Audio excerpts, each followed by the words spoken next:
Welcome.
I'd care that the colony is in disarray. We didn't come to Arcadia to get bogged down in pointless warfare. We came to spread freedom and liberate resources for profit. But this pesky Earth Directorate agent is mucking things up. They're not alone in doing so. And they think they can just choose how things play out. They could stop us from stealing the Protectorate's brainwashing technology, which we need to improve our market share.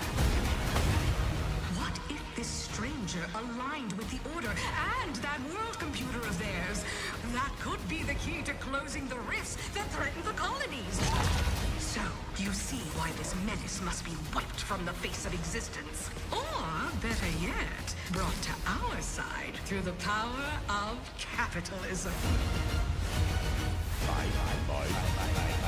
Now, let's get out there and buy our way to victory! I'm yearning and yearning for you. My heart and red and blue.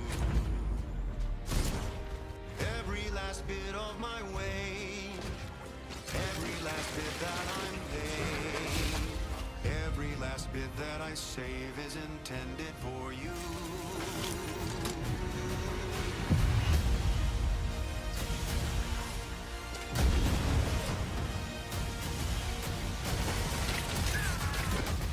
Although the cost may be high, one day I know you'll be mine. Someday perhaps I'll own two. For now I'll take one that's brand new. 'Cause I'm yearning and burning for you. For you. An adventure made for capitalism by capitalism. Inflate our impressions and egos by staying tuned after the showcase.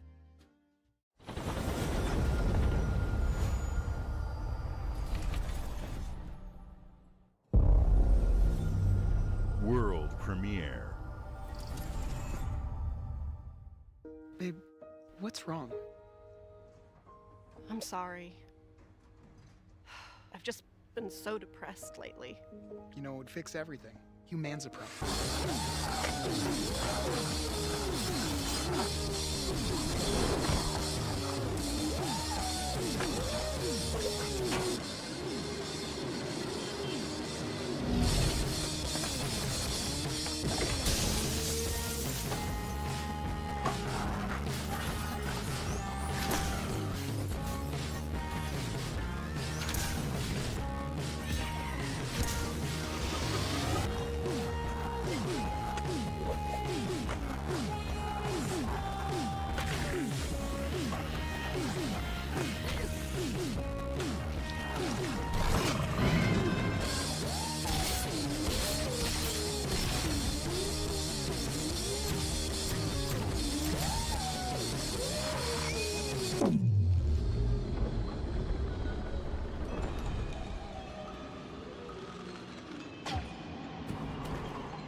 brains are barely sentient.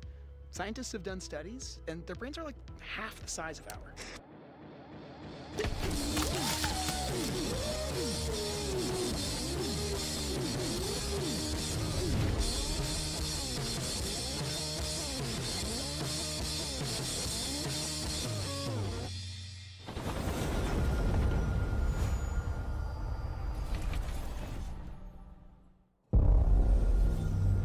World premiere.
At Xbox, we strive to put the player first. And that's what you've seen from us over the years. We've led the industry with backward compatibility. We championed crossplay and cross-progression. We deliver Game Pass, first on console, then on PC, and with cloud gaming. So what's next? How can we give you even more freedom, more choice, more ways to play? Our next step is to unify your gaming no matter where you buy or play. So we're building an Xbox experience designed for players, not locked to a single store or tied to one device. The Xbox Ally is an Xbox you can hold in your hands, bringing together the power of Xbox and the freedom of Windows. On this Xbox, you can play games across your entire library, including all the Windows PC game stores, from Xbox and Battle.net to Steam, GOG, and Ubisoft Connect. And the highly anticipated Hollow Knight Silksong will be available at launch and in Game Pass when the Ally releases later this year. In fact, every new game you see in today's show will be playable on the Xbox Ally. We have always wanted you to have the unique experience of Xbox on any screen. That's why we're investing in Xbox Play Anywhere. Whether you're playing on console, PC, smart TV, or any Windows handheld like the new Xbox Ally, the Xbox experience roams with you. Your library, progression, friends, and achievements. There are over 1,000 Xbox Play Anywhere games on Xbox today. And every new game you see in today's show, from our partners and our studios, is Xbox Play Anywhere. And because it's Xbox, you can always have access to Game Pass with a diverse lineup of games from the biggest franchises to critically acclaimed indie hits. This is the freedom we believe players should have. Any game, anywhere. And we are giving it our all every day to make this vision real. But it all comes back to the games. From Dead to Rights on the original Xbox to Armored Core 6, our relationship with Bandai Namco Entertainment has stood the test of time. We both believe in bringing amazing experiences to players around the world, and their next game does exactly that. From Rebel Wolves Studio, this is a story-rich action RPG steeped in dark fantasy that I can't wait for you to explore. Thank you, and enjoy the rest of the show.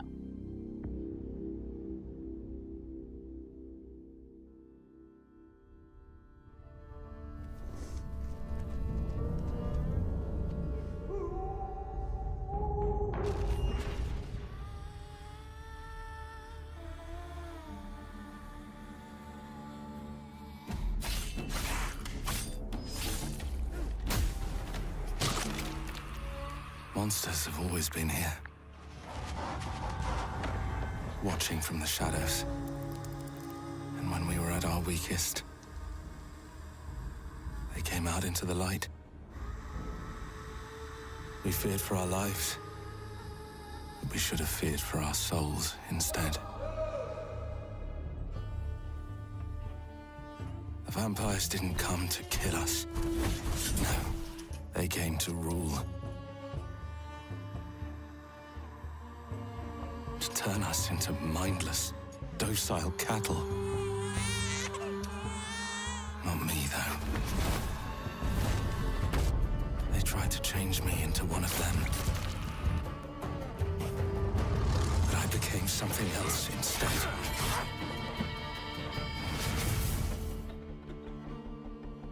Their worst nightmare.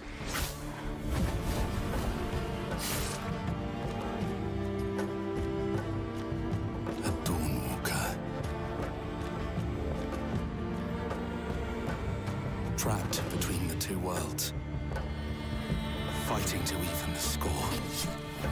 Fighting to understand the evil behind it all. He is out there watching, seeping into you, growing.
Watch your back, Yakumo. You're a wanted criminal now. I'll kill the Dark Dragon myself. It's my mission. My duty as a Raven Ninja.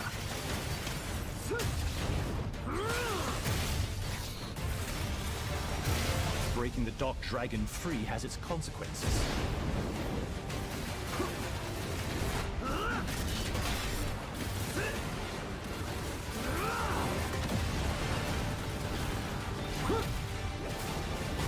This is it. Sayori. Ryu, there's something I need your help with.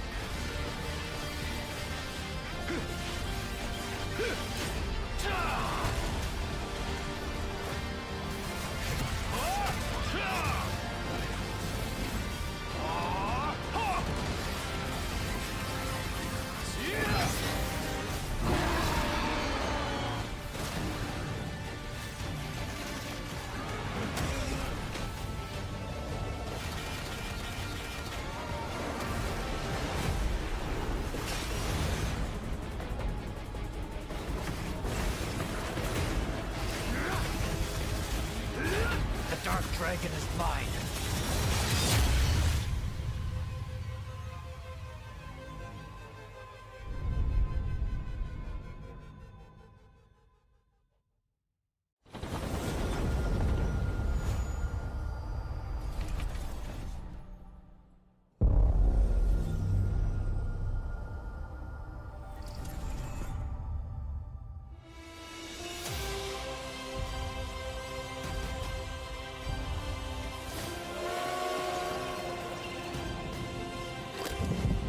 Here we go. Good luck, Indy. What are you doing, Jones? Are you crazy?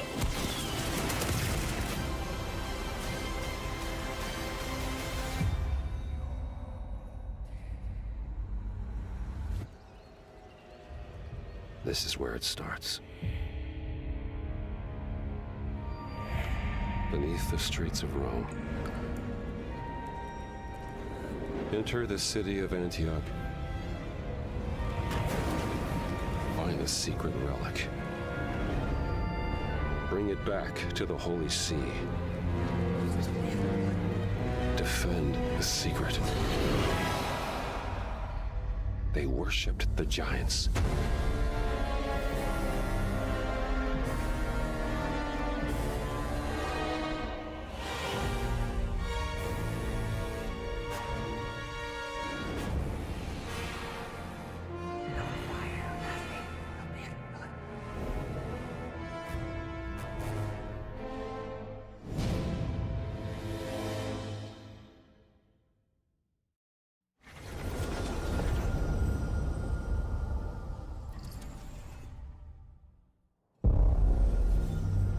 World premiere.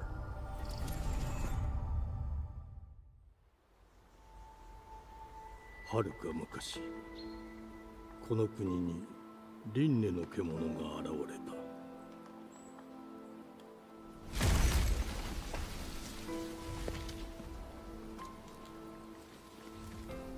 輪廻の獣は汚れを吐き、あらゆる生物を蝕んだ。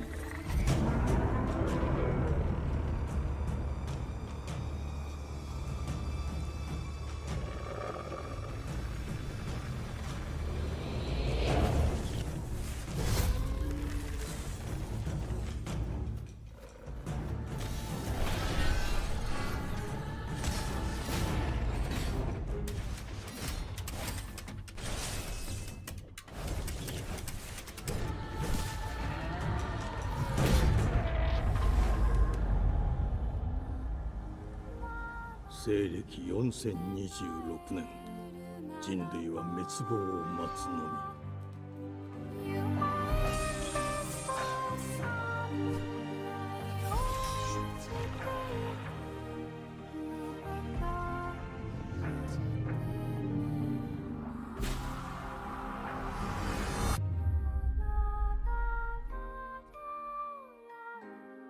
封じ子エマ、お前こそが輪廻の獣を滅ぼす刃となる。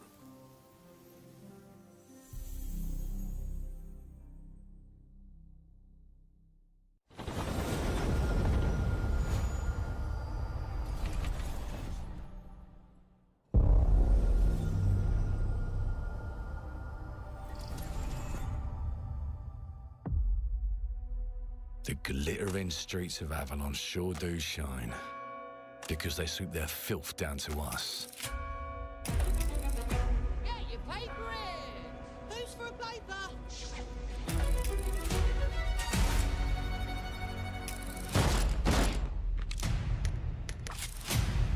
Here's to playing in the mud.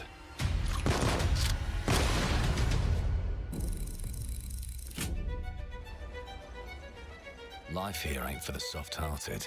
You will be paying me back until you fucking rust. It ain't for the spineless. Keep your filthy pickers off me! And it sure as shite ain't for the decent. That's a clean sweep for one. There has been a crime! Justice itself has been affronted! I have been burgled! Lord Griswick. Bertold! Yes, I got that part. Do you know anyone who might wish you ill?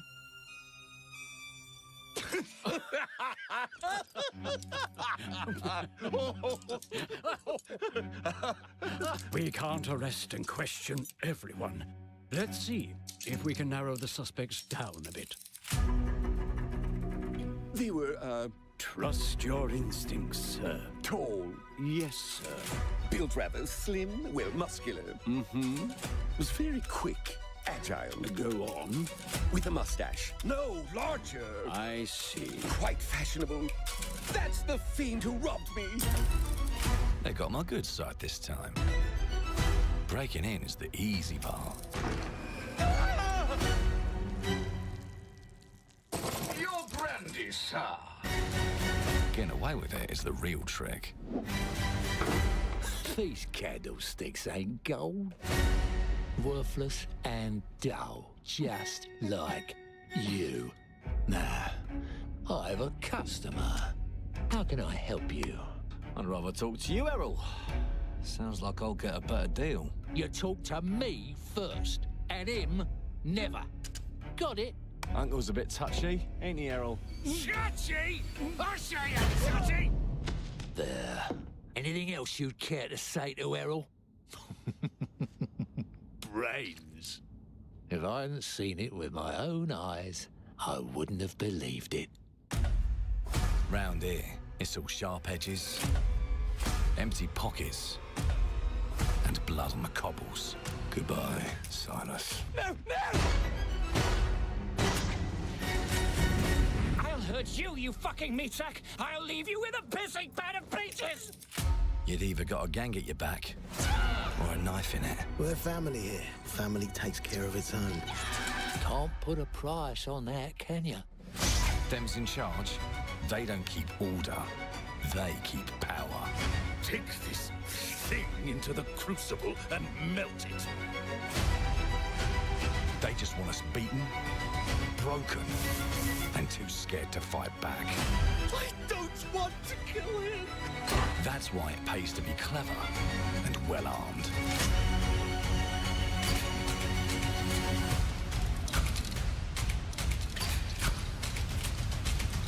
Let's go and end a few arguments.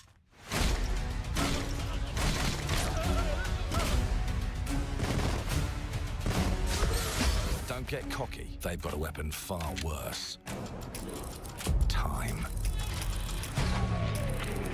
And if they can rewrite history, they can rewrite us. But look who just found Mummy's keys. Now I can fiddle with time. Put the bullet back in the barrel.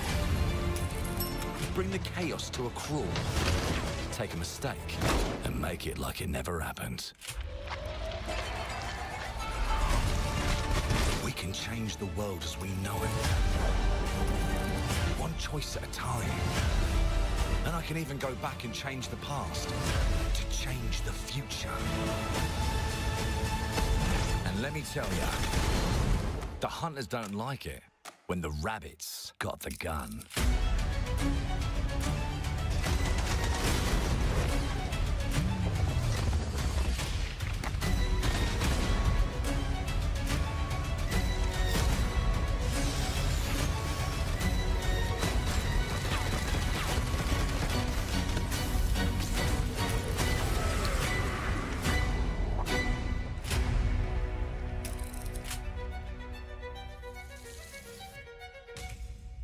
Now let me alone and piss off!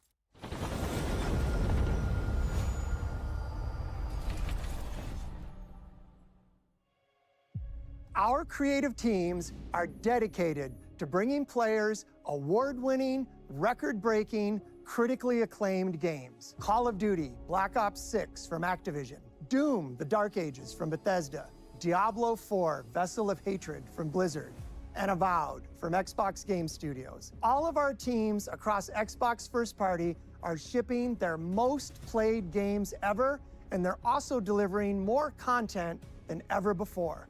From original single-player experiences to vast online worlds, our teams are empowered to build the games they've always dreamed of. We want our players to have the choice and flexibility of where and how they play the games our teams make. So of course, our games will be available day one in Game Pass, and every new game we make for both Xbox consoles and PC will be Xbox Play Anywhere. On behalf of our creative teams, thank you. These experiences don't stop when you put down the controller.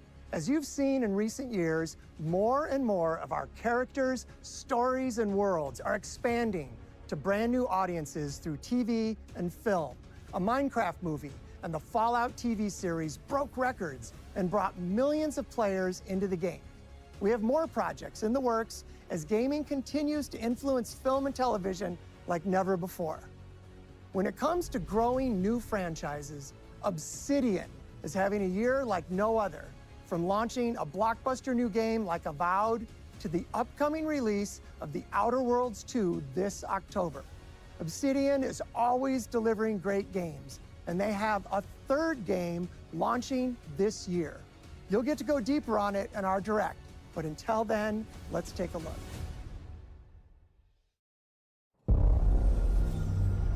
World premiere.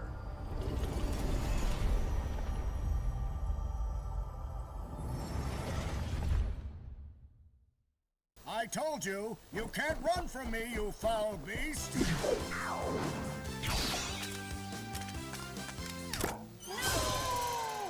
With new flexible legs, the Yoke Girth action figure can ride anything!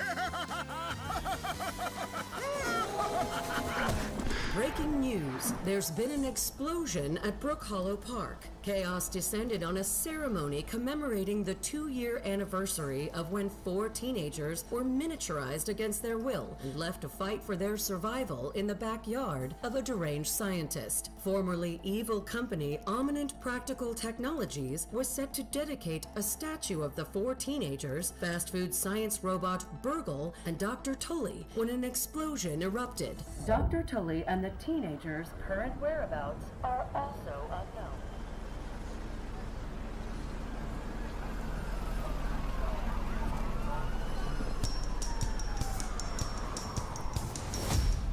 You gotta keep them separated.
The predecessor, ND3500, reached. Accessing predecessor's travel log. Attempting data salvage.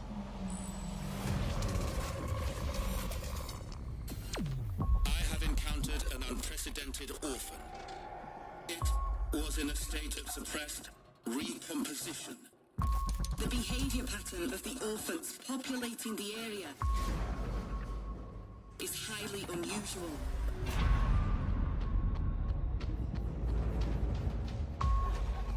They become exceptionally aggressive.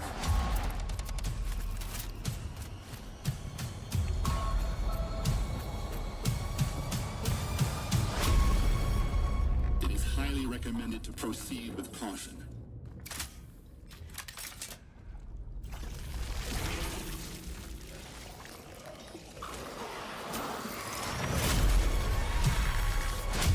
They seem to act more consistently, in coordination.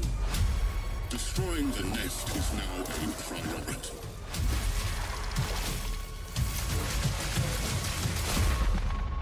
Such is our calling.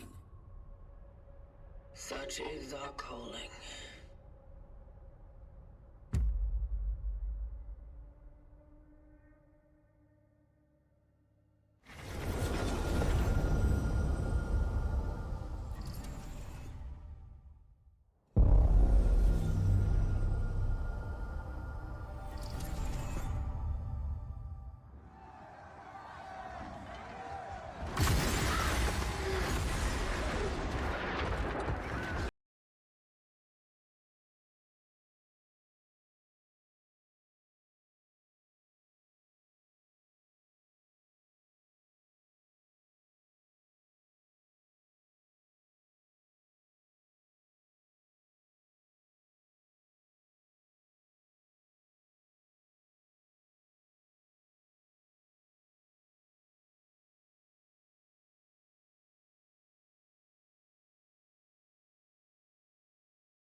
World premiere.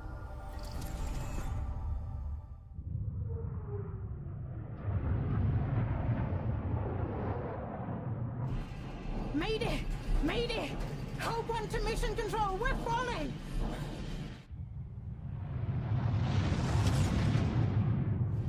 Thomas, the ship's breaking apart! There's no time! Evacuate, now! Thomas, come in!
Thomas, wherever you are, I'll find you.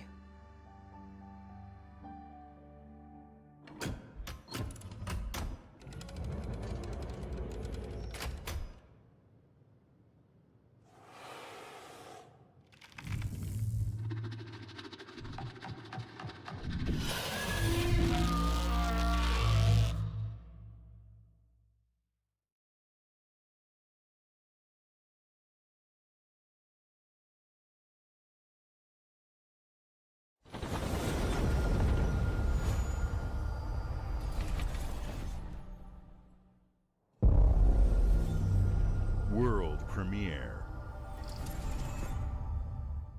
Welcome to England, Mr. David.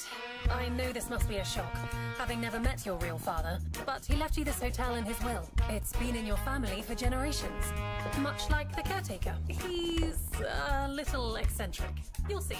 Let me welcome you to the Grand, a hotel famous across the land. Every room used to be in such high demand. Your wish I'll command here at the Grand. Well, hello there. It looks like you're about to do some renovations. Would you like some help with that?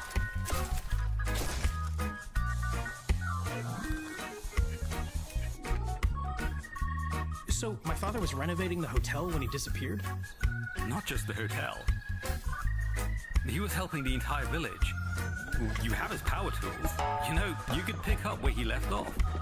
You seem like a good man, like he was. I'm in. They don't suspect a thing.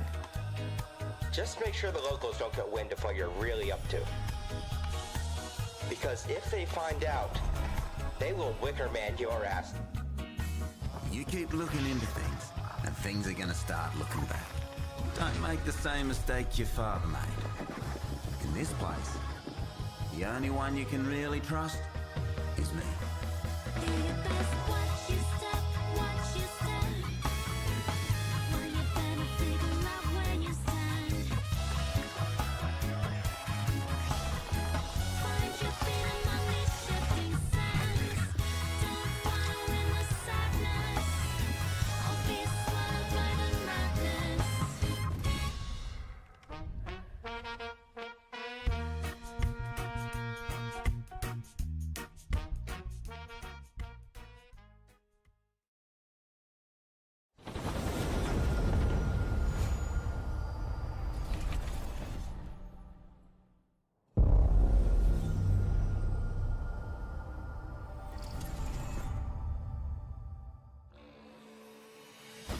There are as many gods in the world as there are stars in the heavens. And when we need their help, they send us a hero.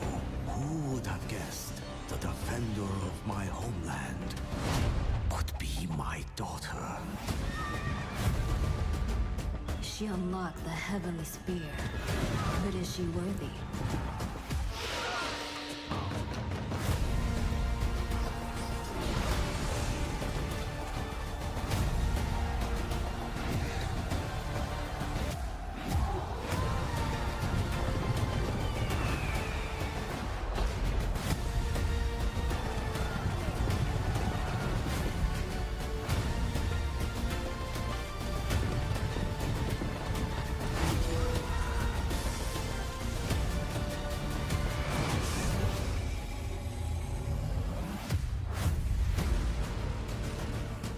You can't rule if the heavenly spear is mine.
당신은 무엇 때문에 분노하는지.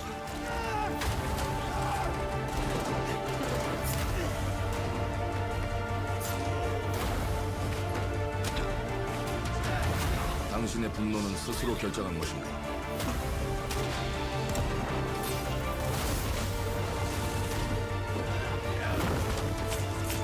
누군가 당신의 분노를 이용한다.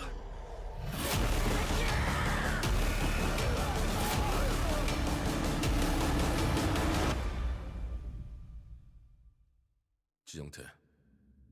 지정태!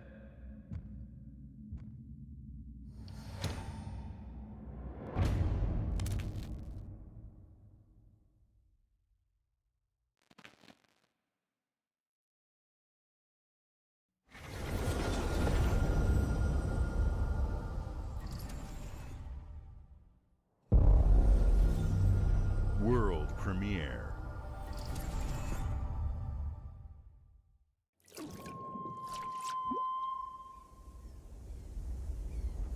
E ora Olaiem lo ite fativi.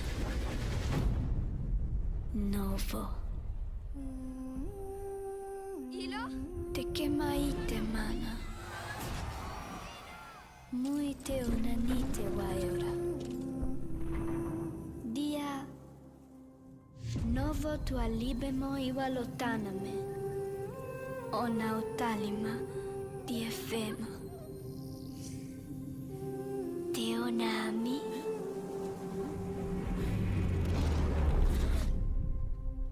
Toma tua calio, terali.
Well, hello there. Beautiful day to relax by the old fishing hole, wouldn't you say? When it comes to fishing, Appalachia is a land aswim with opportunity. Yes, you'll find fish of all flavors in every walk of waterway, from its mightiest of rivers to its humblest of ponds. Just step up to the bank, cast your line, and when your bobber starts bobbing, reel in the rewards. What do you got on there, Jed? Worms. And how are they biting today? See for yourself. Bagging the big fish starts with finding the right tools for the job. There are as many unique combinations of rods, reels, bobbers, and baits as there are fish in the sea. And when you've caught your fill, pop over to the local tackle shop to swap fish tails. Can you smell that?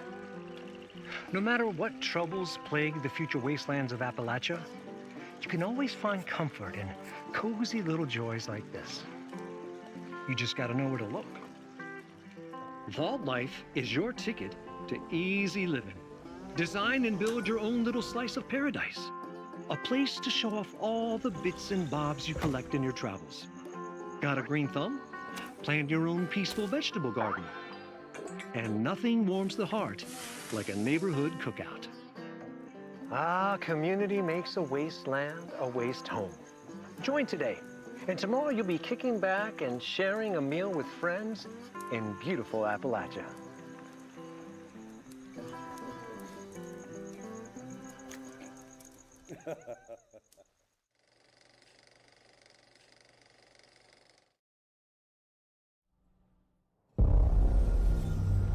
World premiere.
World premiere.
Hey, what's up everyone? It's Tony Hawk Pro Skater. I just want to say thanks to everyone for all the love and support we've seen since we announced Tony Hawk's Pro Skater 3 and 4 a few months ago. These games have changed my life, but more than that, I've seen them help spread a love and appreciation for skating all over the world, and that means everything to me and the team. I can't wait for you all to experience the game. It's been rebuilt with so much care and attention to detail, with some brand new parks, new music, new skaters, and more. And you can enjoy it all with your friends with up to 8 players in multiplayer. Tony Hawk's Pro Skater 3 and 4 officially drops July 11th, and we have a lot more surprises to come. Check out the launch trailer now.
decided to show up.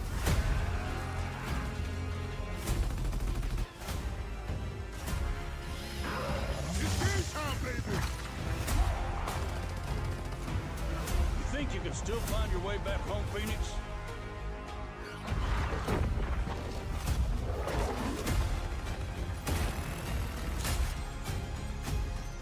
Looks like they upgraded.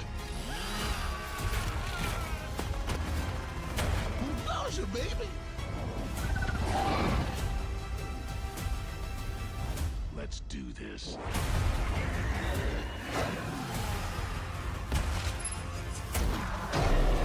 This is gonna be awesome.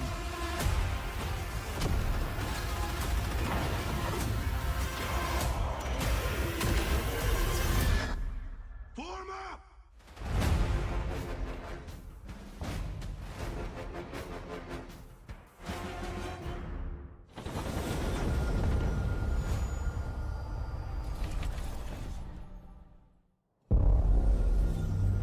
World premiere.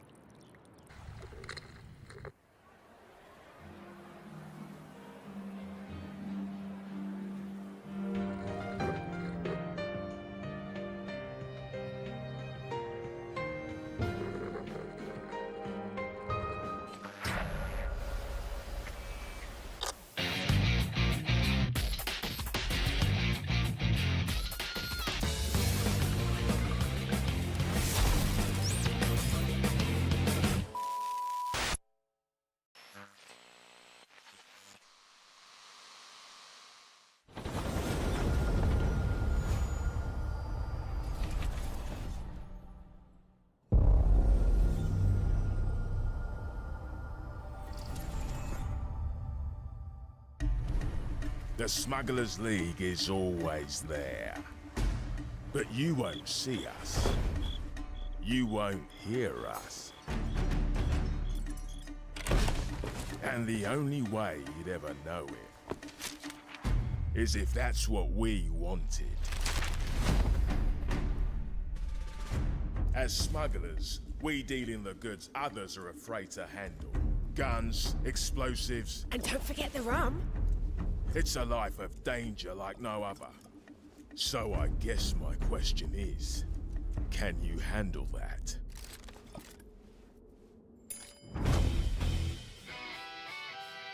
Getting your hands on gold is one thing, but you should know that this is what we're really after. The bigger the boom, the better. Smugglers need to be adaptable. It's more than moving under moonlight and shadows. You should be ready to take advantage of others' misfortune. Stealing, of course, is always an option. Just do whatever it takes to get the job done. You are pirates, after all. Welcome, my friends, to the Smugglers League.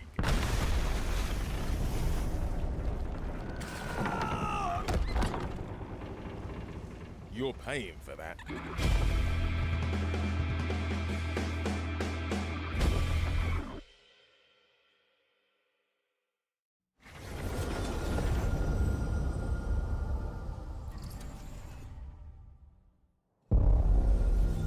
World premiere.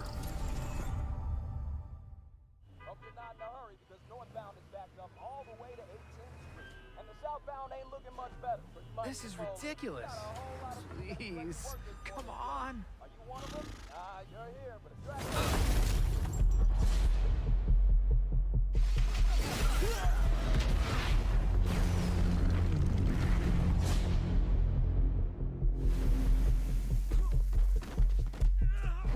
Had enough yet? No, Dad, not even close.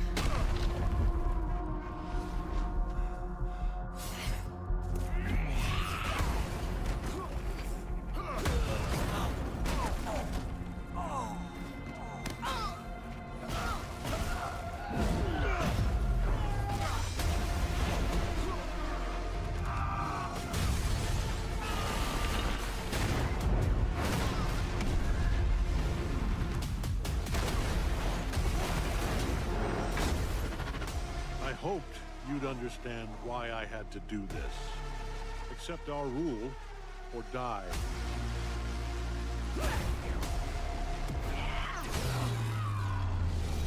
I'd like to propose a third option.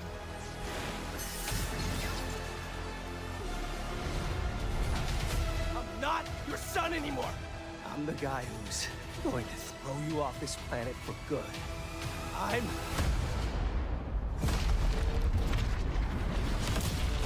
trusted you!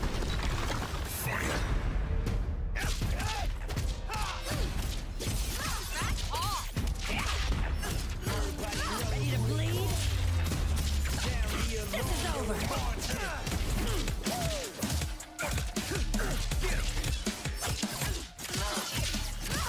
All right, coming through. Let's do this! Gotcha. Going up. Come here. Need a hand? Might want to look up. See how you like this? It's an army! I am ending you. I see it all now.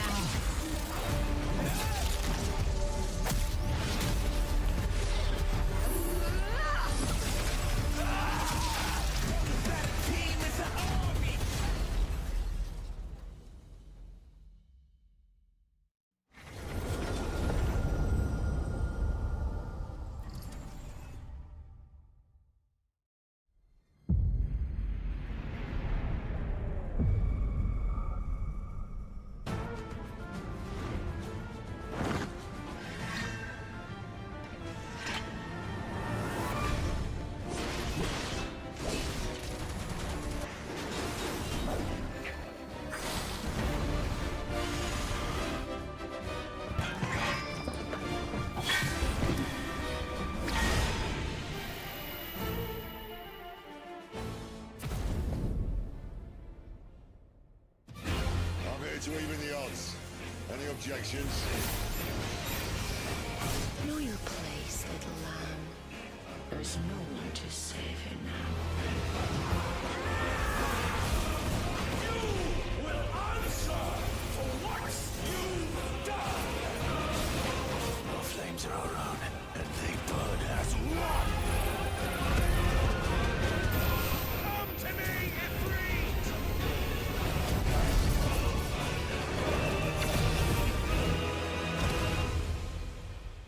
Valisthea cannot endure a second claim upon her being.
Games like Psychonauts 2 showed how Double Fine excels at creating unique and innovative experiences, and Keeper is no exception.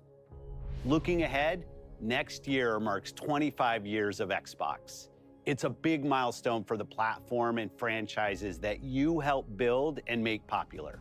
We couldn't have done this without everyone who's been with us on this journey. As we think about bringing a new generation of players to these iconic franchises, I'm excited to share that players will get to celebrate 25 years of Xbox with a new Fable, the next Forza, Gears of War E-Day, and the return of a classic that's been with us since the beginning. Today, you've seen an incredible range of games from creators across the globe. Creators like In Exile, reaching for new heights with Clockwork Revolution. Sluggerfly, making Team Meat's modern classic platformer into 3D. Square Enix, bringing more of the critically acclaimed Final Fantasy franchise to our players. And Team Ninja, returning to the beloved series they debuted on Xbox. You've also seen the next Xbox hardware release, our Xbox Ally handheld, which lets you bring your Xbox experience and your library with you anywhere. I hope you enjoyed the breadth and depth of the games, updates, and experiences that are coming to Xbox from our partners and our own creative teams. We're seeing more players on our platform and in our games than ever, thanks to all of you. We're proud of the creativity that Obsidian is delivering this year. Immediately after Showcase, our Direct begins, where you'll go inside the studio for an extended look at The Outer Worlds 2 and Grounded 2. Thanks for joining us today. But before we get into the Direct, we have a final world premiere. Enjoy.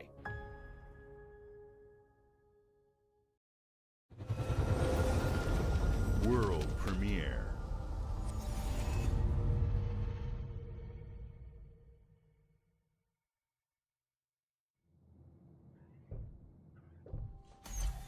Welcome to the Guild.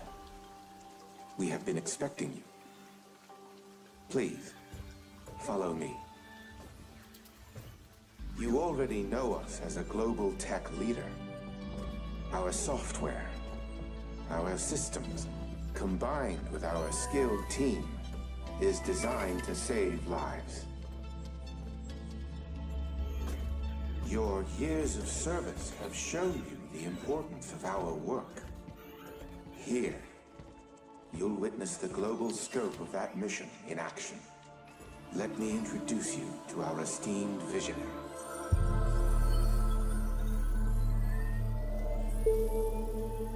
For too long, we have been bound by outdated systems, accepting limitations instead of redefining them. The Guild is safeguarding tomorrow, now. We are pioneering the future of protection worldwide. Our advancements are designed to elevate everyday life, reshaping the future of technology on a global scale. I'm Emma Kagan, CEO of the Guild.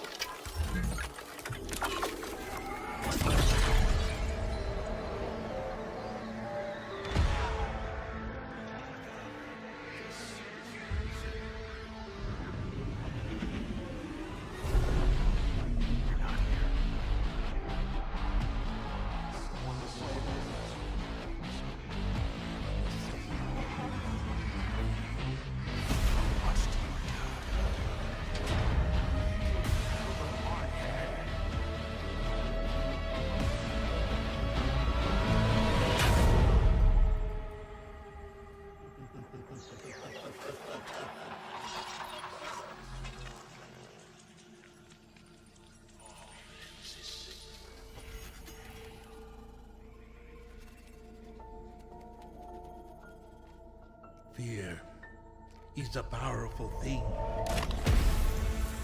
David Mason. Menendez.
Welcome to Obsidian Entertainment.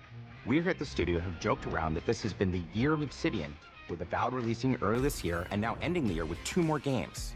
And what better way to cap this incredible year for us than by doing what our studio does best, sequels. That's where I come in. You can get out of here, Fergus. Thank you so What? much. No, you're doing great. You nailed it.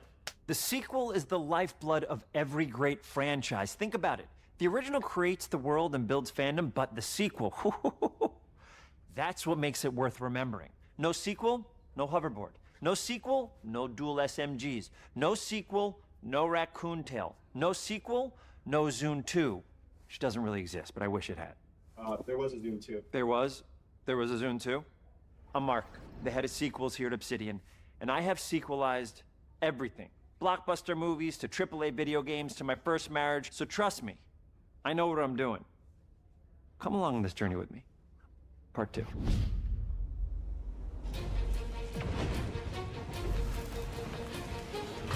Let the killing commence.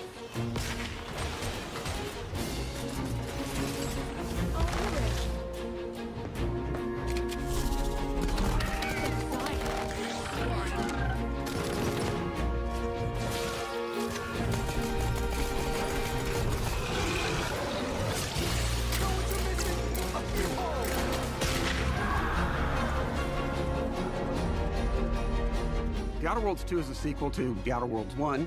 It's a continuation of the themes of robber barons in space and how people are controlled by the stories they're told by the people who have power over them. This time we're able to go a lot deeper because we have more time and money, which is a great thing, and we're able to make it a much more true Obsidian reactive RPG than we were the first time around. So we're going deeper and more complex with everything for this sequel.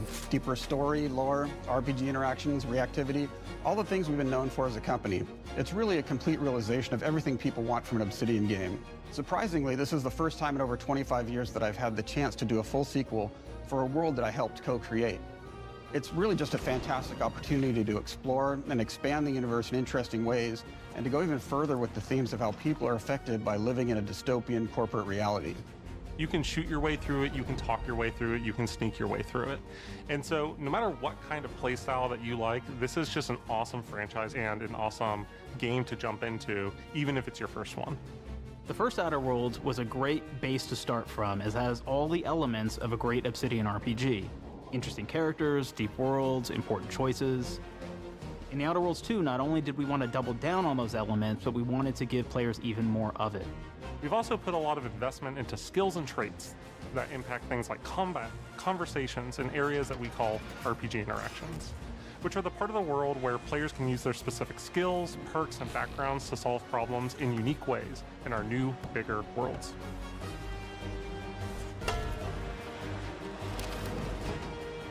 I love a deep RPG experience, and building out that RPG crunchiness for our players was at the forefront of what we set out to create. We prioritize those deeper RPG options with different character builds and combos so players can express their role-playing power fantasies. We also have different equipment options for different playstyles and different companions with different abilities.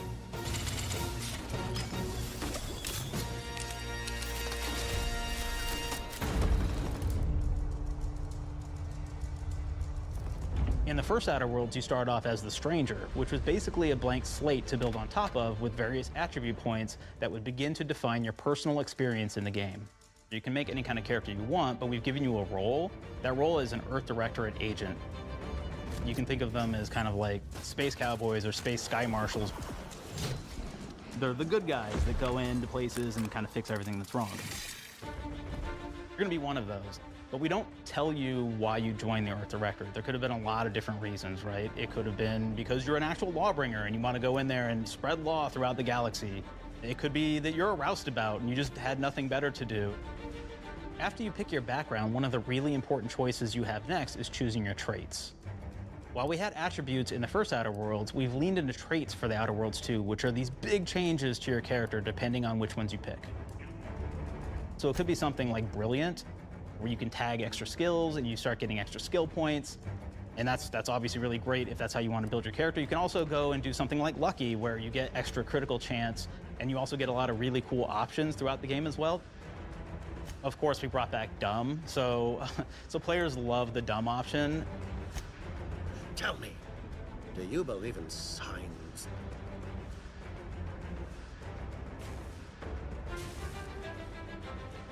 Not quite what I meant, but I like your contempt for boundaries. I could put your adventure spirit to good use. You get like lots of really cool, fun conversation options in the game, but we took that even further. And again, there's lots of elements in the game where you can be dumb and use that for something. It could be something as simple as banging on a machine to get it to work. After you've invested in some of your traits, your next choices are going to be choosing your skills. The skills themselves basically allow you to build on your playstyle and what your character is doing in the game. That will be everything from playing stealthily to speccing for an explosive specialty.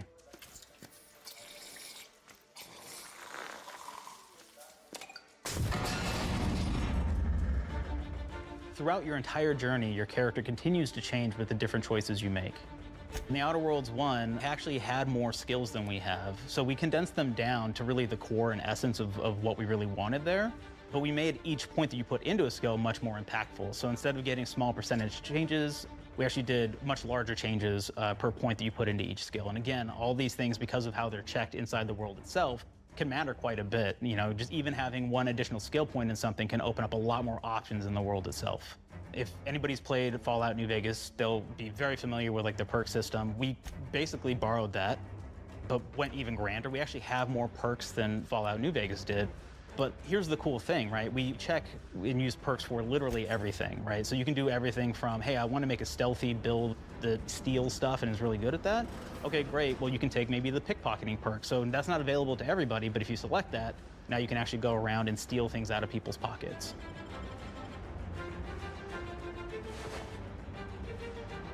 There's another perk called heavy-handed, right? Where say you're a melee person, what this does is now your power attacks that you use actually knock people down. Oh man, I really like the serial killer perk. As you start killing people, they will drop hearts. And you can take those hearts, and essentially you're taking these trophies, you could say, and it's actually giving you a permanent health bonus every time you do it. We have this perk called Assassin. Now, this is an early game perk that you can take, which every time you stealth attack an enemy, you're actually going to get a movement bonus for a certain amount of time.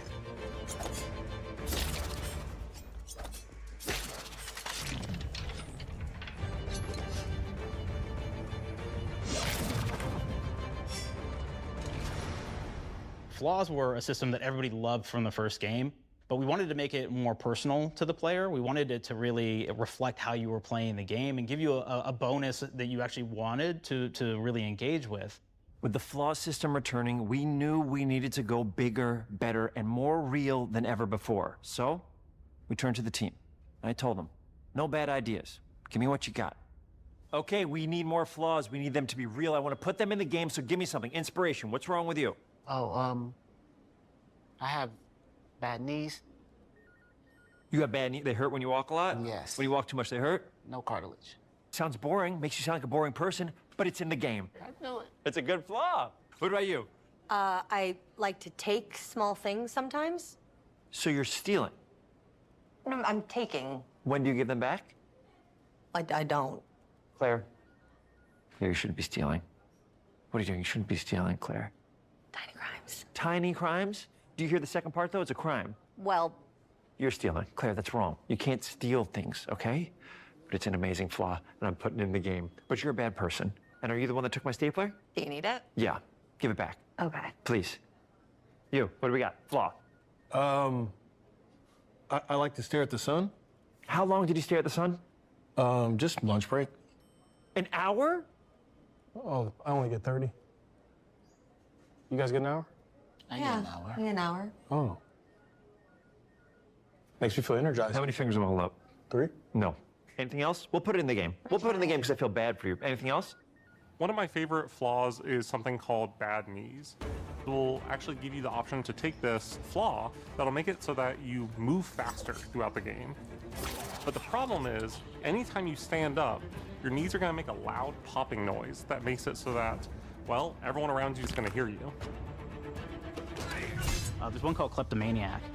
This is really interesting because what it does is when you steal something, you can actually sell it for more bits than normal. And like that sounds really great.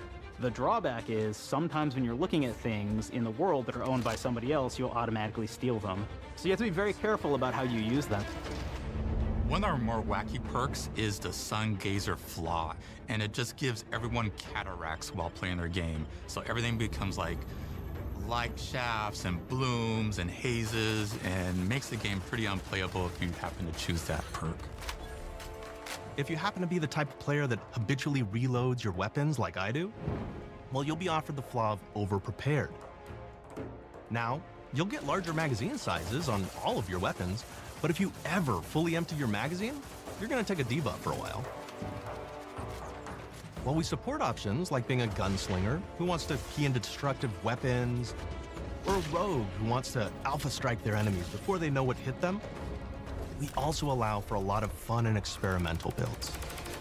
You can be a mad scientist who utilizes gadgets and wacky science weapons and armors, or even a psychopath who gains permanent bonuses to health by murdering their friends. Nothing shows the impact of these character build options better than, in my opinion, the bridge area, which has a quest you get early on in Paradise Island.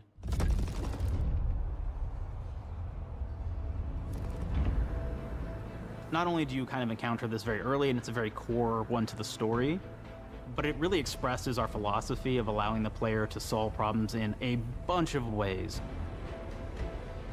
So you may solve it by, speech options. You may talk to them and maybe have to go do a quest for them and really kind of prove that you're a friend of the Protectorate to get by. I may have need of your help, stranger, if you are ready to seize an opportunity to show fealty to the Protectorate. You could go guns blazing, and you could just take everyone out inside the POI, lower the bridge itself, and kind of get across.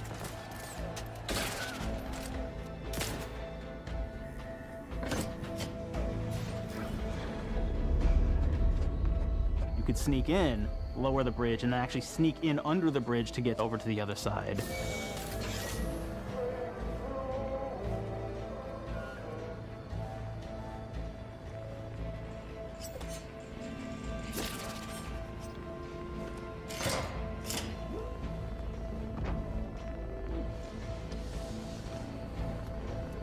You can bypass the bridge entirely if you found like certain gadgets, like the shield gadget that protects you from poison gas as you go across, or the double jump boots, which kind of allow you to jump across the chasm and get across that way. There's even a really kind of messed up way, right? Which is players can actually sacrifice one of their companions. Their companion who they just found is part of. We're no different than the Breeze if we start tossing our own to the Raps. I sure as law ain't gonna follow someone who can't see the wrong in it. I must admit I'm surprised we could come to an understanding. But I thank you for your loyalty, stranger. As promised, you shall have clearance to cross this bridge. It's such a fun quest, but again, it really showcases that we want you to be able to solve this in whatever way you want to. When you build your character your way, we're there for you. We really want you to have the experience that you want to have out of it.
and there are corporate representatives in the Outer Worlds too.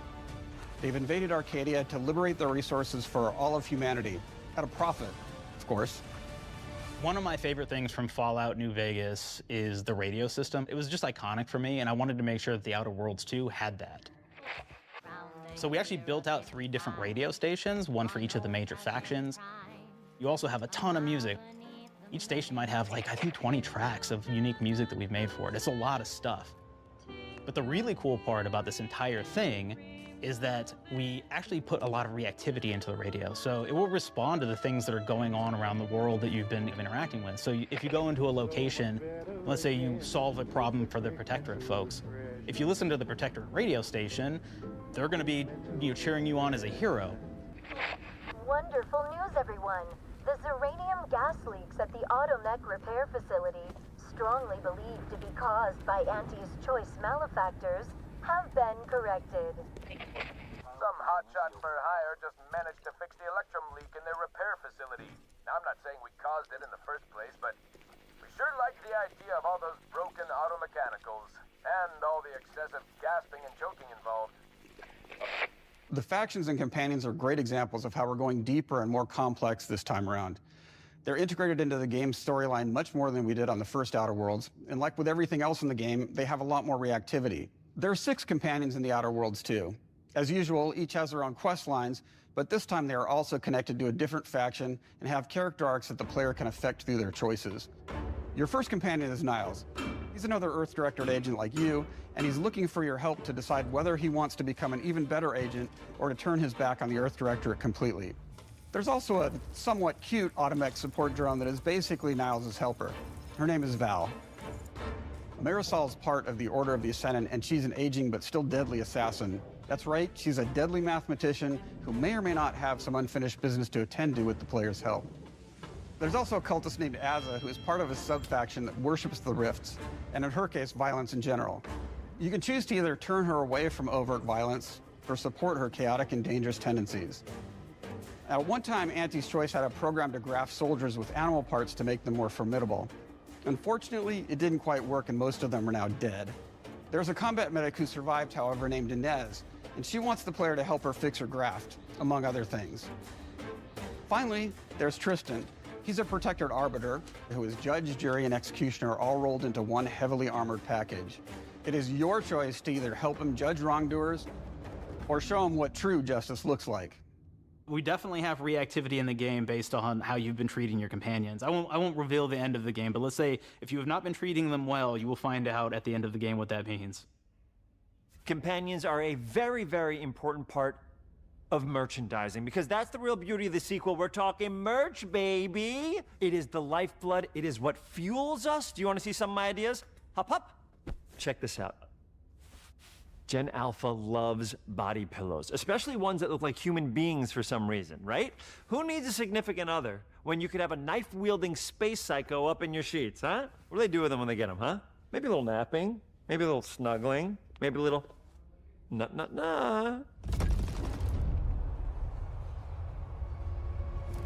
The visuals of the first Outer Worlds depicted a frontier colony in space. The Outer Worlds 2 is driven by an invasion of the Arcadia colony system by Auntie's Choice, which shifts the visuals to be more reminiscent of a World War I-like setting in space. That evolution is seen across all aspects of the game, starting with the factions. How do you militarize everything, including extreme capitalists or math-crazed scientists? In a World War I setting, war comes with propaganda.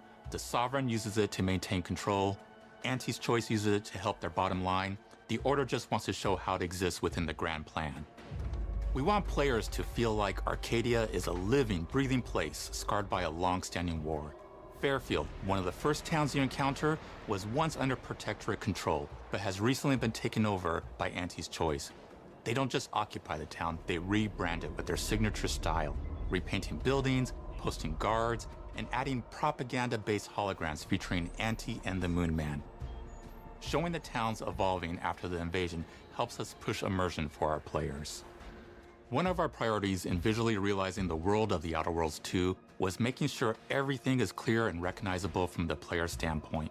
We want to make sure each faction has a particular look and design. So when the player is running across these vast, different environments and landscapes, they're recognizing the motifs and visuals of who they're talking to, what they're going to be talking about, and how that progresses throughout the story. The first Outer Worlds was really about the player interfacing with corporations. And while we have that in the Outer Worlds 2, we really want to express not just the corporations, but how the player interacts with other facets of the world, like government entities or religious structures. And then we elaborate on those. With larger environments, we wanted to encourage exploration by improving player mobility across the board. Now you can run, slide, double jump, mantle, and parkour your way through all of the nooks and crannies of these worlds. It really allows the player to just explore and have fun finding really cool stuff.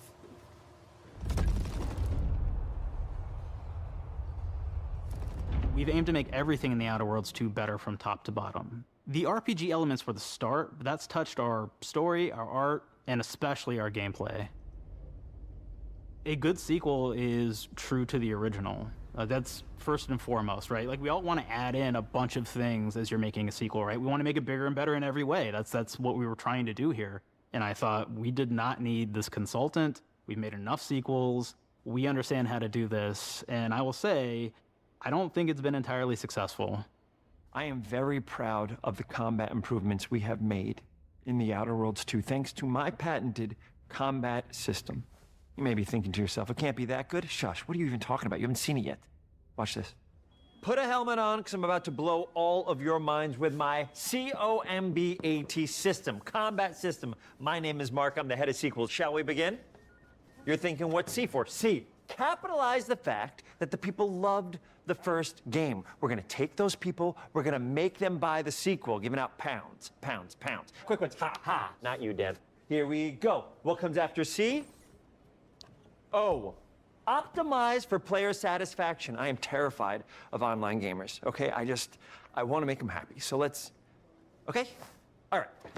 Mobilize the players so they're ready for that sweet, sweet pre-order. Clap with me. Sweet, sweet. If you don't have rhythm, Brandon, just say it. Sweet, sweet pre-order. Everybody has a different rhythm, and it's blowing mine, and here we go. B, burglarize. What is this? It's basically just finding new ways to loot dead bodies. You know what I mean? Right, Otis? Okay, well, it's a big part of the game. A, you gotta agonize about how many people are gonna be angry that we have just put so much combat into this thing and almost no romance at all. We should look at ourselves. What is wrong with us, huh? We can't have one love story in this? How many people have been in love? Raise your hands. Raise your hand if you're in love. Okay, are you lying? I have a wife. Put your hand down. T, toi. In French, that means two, sequel. I think that means 3. Okay, you're getting ahead of yourself. Come on, Claire, we're on 2. And how do we end it? Anything is possible. And we've established that we're the best there is, and there's no sequel better than us. And if I could just say one more thing, thank you very much. I know I've kind of changed the world of video games today. For the Outer Worlds 2, we wanted to improve gunplay in every way. We focused on improving the feel of each weapon, the way a weapon snaps into ADS, the way recoil feels when firing, and how impactful our sound effects really sell the weapon's fantasy, to things like how unique reload animation can add a lot of character to each weapon. We've increased the variety of weapons by including new weapon types, but also through a host of fun and unique weaponry. We have things like the Borscht Blaster that fires out tumors that can explode like grenades, or can even be eaten by the player for additional health. We have a weapon called Rookie's Reward that will actually level up the more you use it throughout the game. And every time it levels up, it's got fun fanfare where it's like shooting out confetti and it's got a fun little setup. We have a really fun weapon called the pop-up gun. It fires out ad drones that will distract your enemies with corporate ads, slogans, and jingles. While your enemies are distracted, you can focus fire on them or explode these drones for additional damage. New to the Outer Worlds 2 are throwables.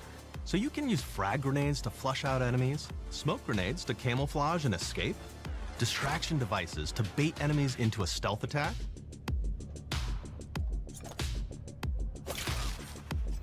and even science grenades that will levitate enemies, allowing you to fire upon them while they float helplessly.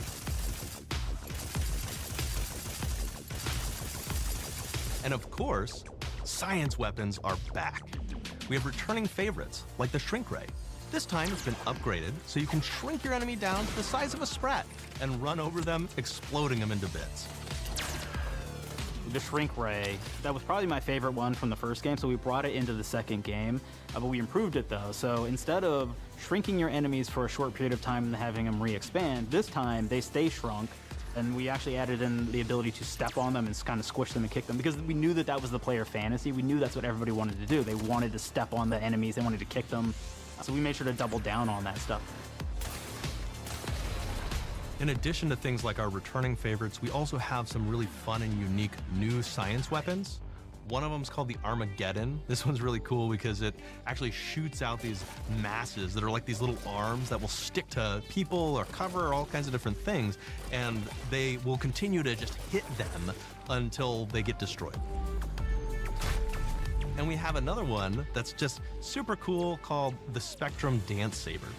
This is a melee weapon that actually lets you attack to a musical beat. And if you continue to do that, you'll actually get additional bonuses each hit you do. One of my personal favorite weapons is called the Big Bang. It's just a big freaking gun that uses material harvested from rifts to shoot out a giant ball of energy, vaporizing everything in its path. Now, ammo's extremely rare for this weapon, but you can use it in just the right situation to devastating effects. Like another great one is Gary. If you wear Gary, he will lash out at your opponents as you're walking through combat. So we even have science armors, and we've really kind of shown off what we thought was really great for the player from a science perspective. We're all about letting people play the game their way.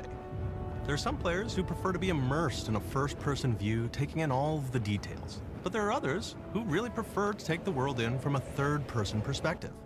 Why not allow both? Well, now you can swap between the two, letting you enjoy the experience in whatever way you like. One of the things I really like about having the third-person mode is being able to see all of the fun and unique armors and armor combinations and weapons that you can equip your player with. All of the actions that you could do in first person, so you're double jumping around, you get to see your character in that way, and you get to take in the world and see things in a different light.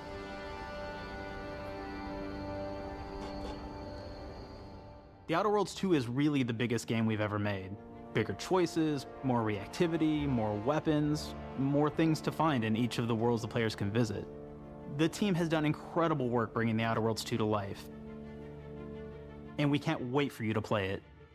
Even though we've always been a multi-project studio, this is going to be the first time we've ever released 3 games in 1 year. It feels amazing to do. We're so excited for more people to be playing our games. It is truly an exciting time here at Obsidian. We're exploring worlds big and small while expanding on franchises that we've created, and we have no plans to slow down. We hope you all continue to come along with us as we do what we do best, make your worlds your way.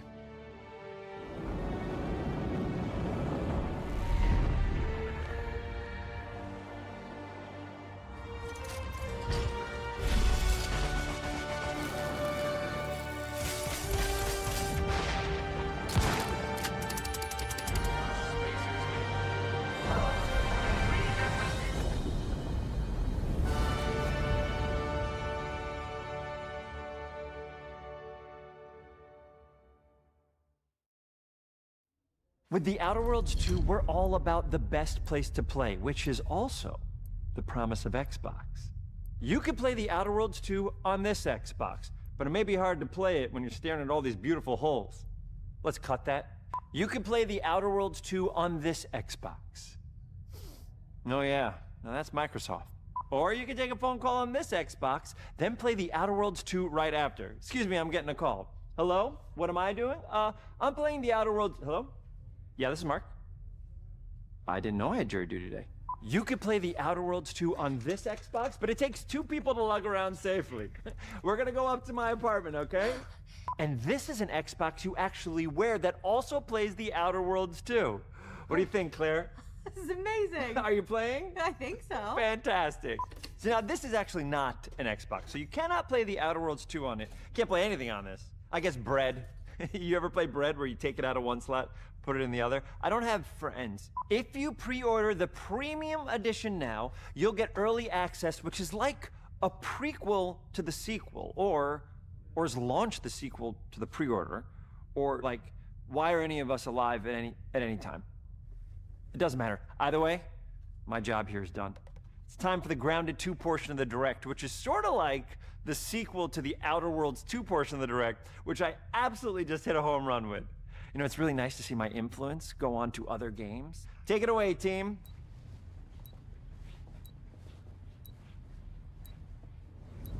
And big exit.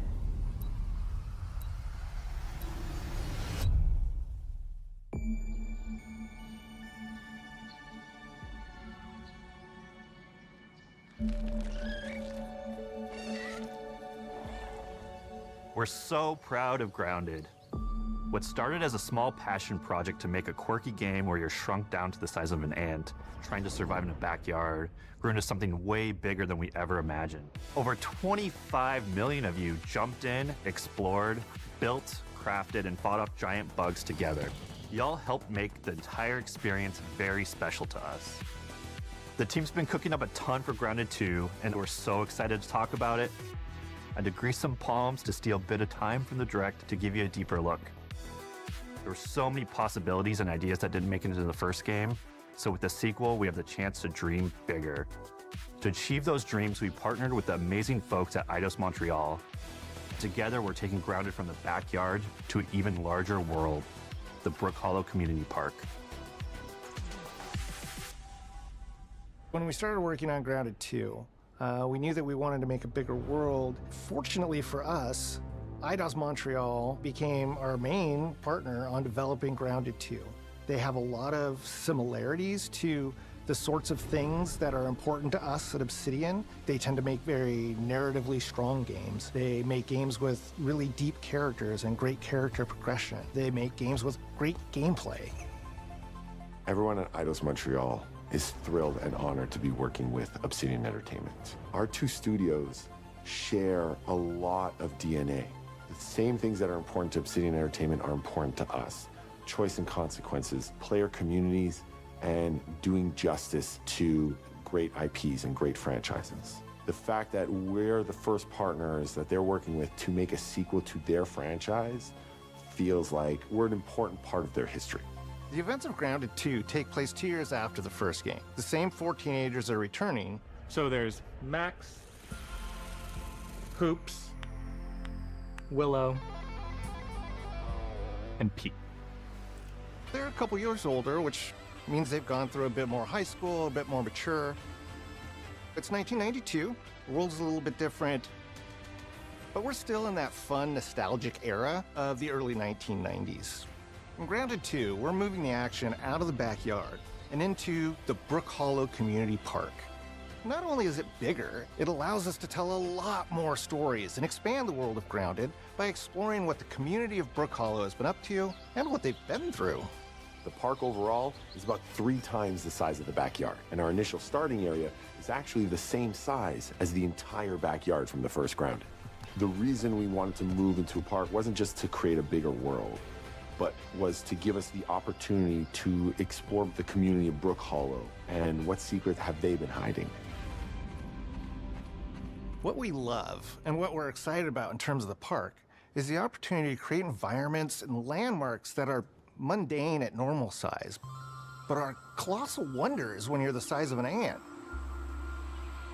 Everything from a giant trash can to a community picnic table or a snack bar. All of these areas come to life in a brand new way. Part of the fun in Grounded 2 is that the park was evacuated really quickly right before our teens were shrunk. And that means that the park has been sort of turned upside down and is in a topsy-turvy state. And that leads to really fun environmental storytelling, but it also leads into the creation of amazing biomes for our characters to explore. One of my favorite examples of this is the ice cream cart. In all of the commotion, the ice cream vendor's cart has been knocked over and its contents have spilled out into the ground. And what this means for our young adventurers is that they'll be able to explore this frozen cave of interesting challenges and colorful Lovecraftian horror. We have one anthill that's actually somebody decided to bury a bunch of toxic stuff in the park. And so there's all these toxic chemicals underground. The environment looks very cool and very spooky with all of these sort of chemical pools. And of course, nothing can live down there except for one type of insect, the cockroach. We are oftentimes reinventing environments, and in future updates, you're gonna see a ton of new stuff. You do a lot of fighting against insects of all shapes and sizes. We didn't just want it to look better, we also knew we wanted to add a new layer of strategy. The changes that we've made aren't limited to tuning animations or adjusting attack or defense numbers or making characters or insects move faster or slower. But we did all that too, but there's also an entire sort of rock, paper, scissors strategy involving light attacks, heavy attacks, and blocking. We've also added dashing as a new way to both get out of danger quickly or jump in for a quick attack. And almost all the insects in the game will have these abilities now too. Sort of like a chess match, but one that's super frenetic, looks super cool, and is ultimately just a ton of fun. We're leaning into clear playstyles for tanky warriors, low defense, high damage rogues, effect-wielding mages, and ranged hunters. In the first Grounded, we have mutations, and there were weapons and armors that favored different playstyles. In Grounded 2, not only will there be passive mutations, but there will also be active mutations. And a lot of those mutations support these archetypes. My favorite way to play pretty much any game is chasing after those game-breaking builds. And that's why I'm so excited for what we're doing with archetypes in Grounded 2. I'm all in on the rogue. Now, you can even dual-wield daggers. I've been dialing in this glass cannon build that stacks ambush, assassin, and cardiofan mutations with the wolfbane daggers and the wolf spider armor. It lets me open up combat with massive backstab damage that also inflicts venom. Then, I can use the extra stamina to reposition and try to dodge, rinse, and repeat. It's high risk, high reward, and absolute chaos in all the best way. I'm looking forward to seeing what wild combos the community comes up with and what they inevitably break once they get their hands on the archetype system. It's going to be awesome watching it evolve with player feedback and watching us try to keep up with all of your game-breaking builds. One of the great things about Grounded is the variety of players it attracts, from builders to crafters and everything in between. If you've ever watched me on Casually Grounded livestream, you'd know that I'm neither. I am a murderer of insects. Personally, I prefer the term harvester. I love going out, hitting things, and bringing the materials like insect body parts back to my friends to use. This way, we keep progressing and playing together. We're also trying to make sure that armor and equipment are easily understood by the player, especially when they're playing co-op with their friends. It was really, really important for us to deliver on all of that for the bigger space and experience, because that was the only way we could truly support the feature the community has been asking for since the very first Grounded release. Mounts. Our mounts, we call them buggies, have an entire suite of moves and have their own special abilities and attacks. We really wanted the buggies to be an extension of the player in every way possible. And that meant making sure that buggies had unique and valuable abilities across all the core pillars of Grounded. So that doesn't just mean exploration and travel. That has gameplay implications for combat, crafting, and building as well. Just like how we wanted to expand on player playstyles throughout the game, we're going to make sure that every buggy that we add has its own personality.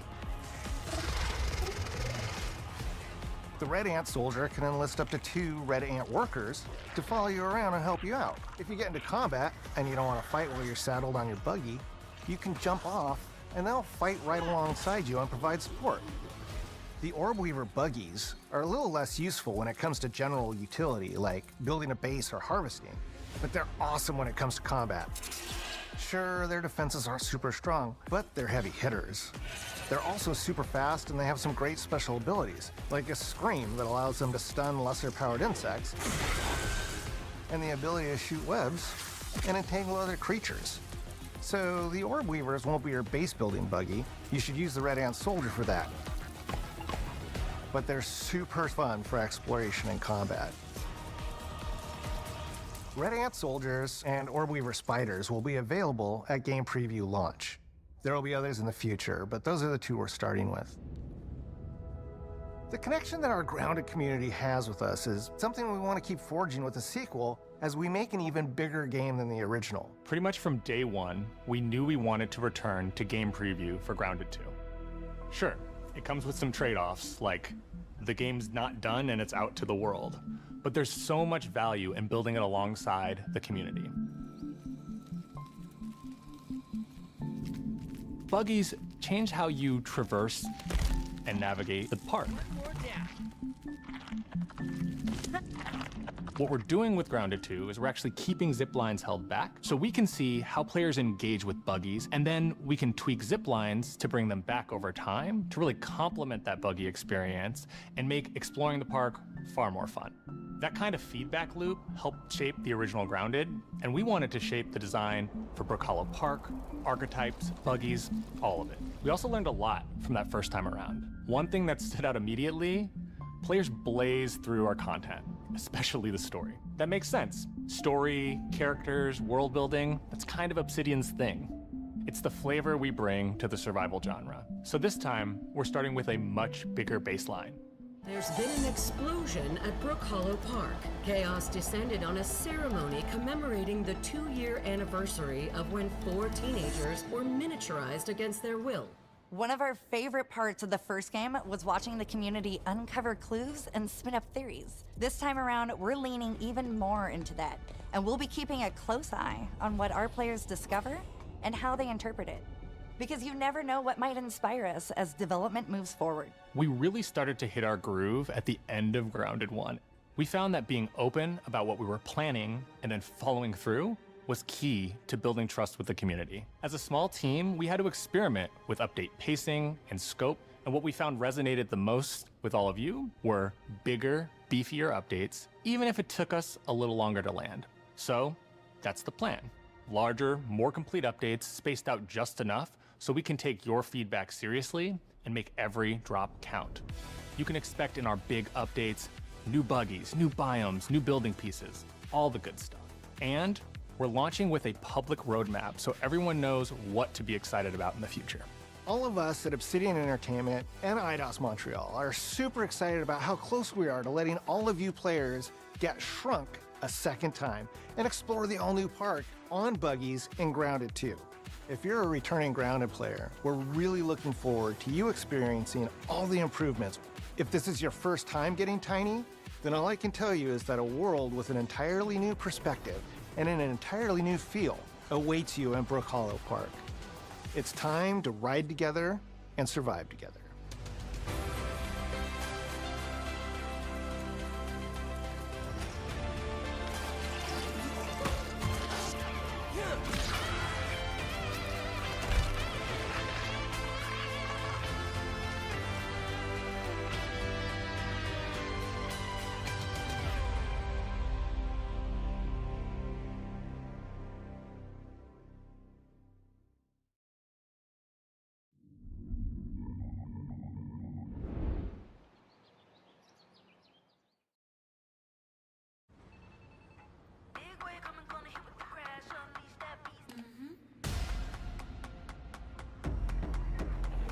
We have been expecting you.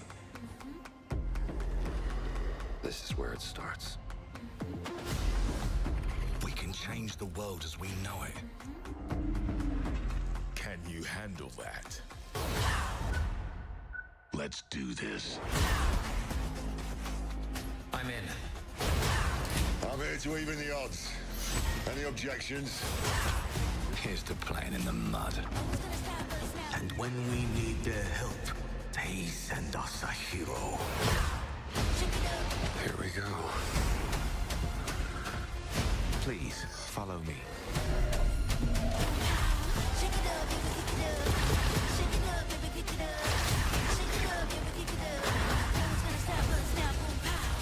Well, hello there.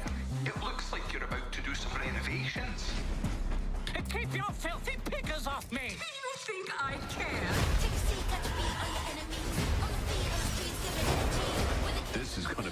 awesome.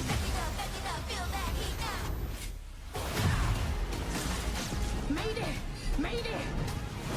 Code 1 to mission control, we're falling!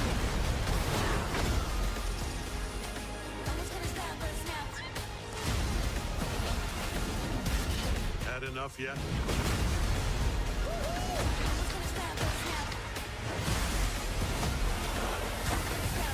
Form up!